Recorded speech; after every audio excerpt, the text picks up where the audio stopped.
Thank you for having me. I wish it weren't under these circumstances. Just tragedy. Terrible. You have been an unspoken gun control advocate for many years, never more so than this morning, and we'll talk about that. First, the New York Post, the morning after the slaughter of innocents, describe your reaction when you saw this unfold.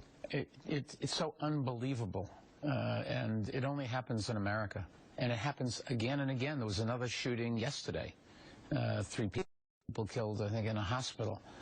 We kill people in schools, we kill them in hospitals, we kill them in religious organizations, we kill them when they're young, we kill them when they're old, and we just got to stop this.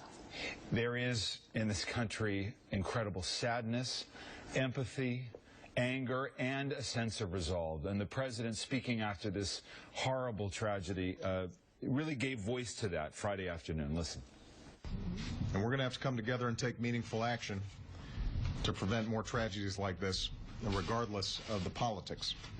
A significant statement as far as it goes. You're calling for immediate action. What precisely? Well, number one, I think the president should console the country, but he's the commander-in-chief as well as the consoler-in-chief.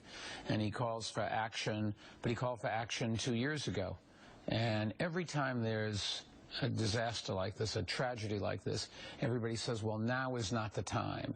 Or if you had fixed the problem, you can't guarantee that this particular event would have been prevented. All of that is true. It's time for the president, I think, to stand up and lead and tell this country what we should do. Not go to Congress and say what you guys want to do. This should be his #1 agenda. He's the President of the United States, and if he does nothing during his second term, something like 48,000 Americans will be killed with illegal guns. That is roughly the number of Americans killed in the whole Vietnam War. So what do you do?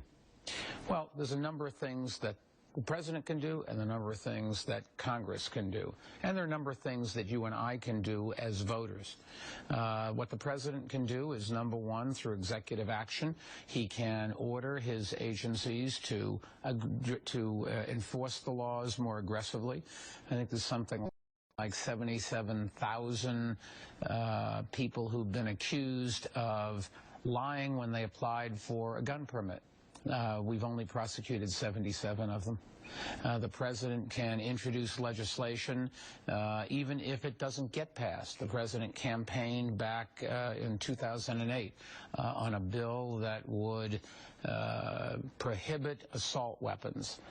We've got to really question whether military-style weapons with big magazines belongs on the streets of America in this day and age.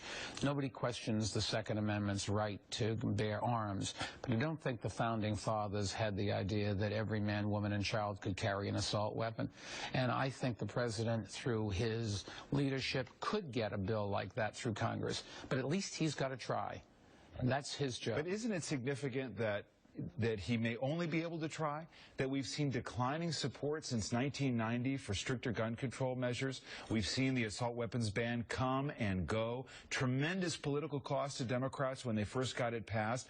I mean, what's the political cost? The NRA's #1 objective this time was to defeat Barack Obama for a second term. Last time I checked the election results, he won, and he won comfortably. This myth that the NRA can destroy political careers is just not true. It's not a myth that after the assault weapons ban was passed, there was a huge political price for Democrats to pay. And nearly 20 years later, they don't want to touch the after issue. The assault, well, it is true that they lost a lot of seats then. The cause and effect isn't quite so clear. And what happened then isn't what happens now.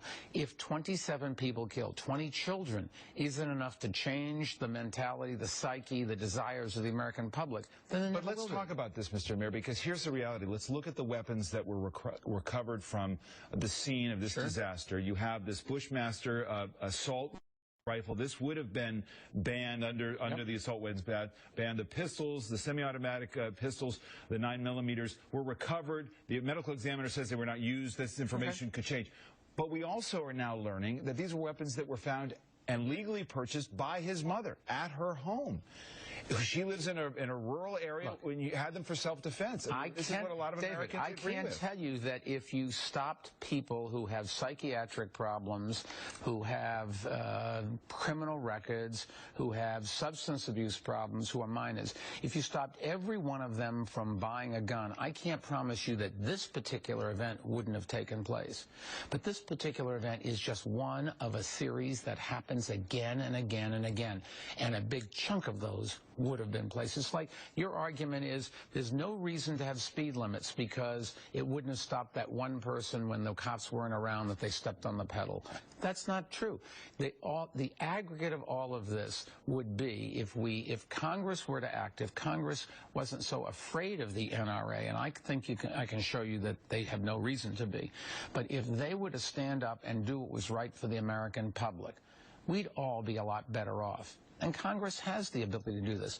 And the president, in my view, is the one who has to lead this. The president campaigned in 2008 on an assault weapon ban, and the only gun legislation that the president has signed since then, one is the right to carry a gun in national parks where our kids play, and one is the right to carry guns on Amtrak. I assume that's to stop the rash of train robberies, which stopped back in the 1800s. I mean, this is ridiculous. Did you talk to him about this before you endorsed him? He knows my views. I didn't talk to the president or to Mitt Romney just before I decided to endorse Barack Obama. And I said in my endorsement that I endorsed Barack Obama because I think his views on issues like this are the right views. But the president has to translate those views into action. His job is not just to be well-meaning. His job is to